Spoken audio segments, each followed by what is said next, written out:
কখনো শুভেন্দু বাবু কনভয়তে হামলা, কখনো এমএলএদের উপরে হামলা, কখন আমাদের সাংসদ খুবই ভালো লোক, একটা ভদ্রলোক, আদিবাসী সম্প্রদায়ের মানুষ, তাকে মেরে ফাটিয়ে দেওয়া। এই যে আমরা জবাব দিচ্ছি না না, তার জন্য এদের মনটা বেড়ে গেছে।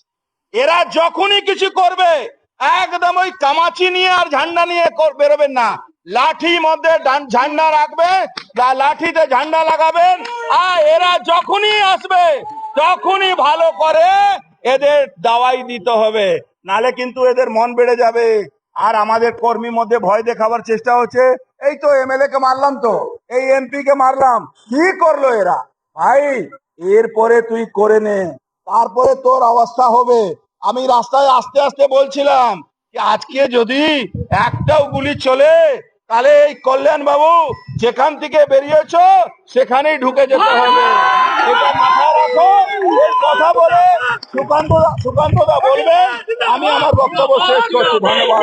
বাংলা হান্টের আরো খবর দেখতে নজর রাখুন। বাংলা খবর মানেই বাংলা হান্ট।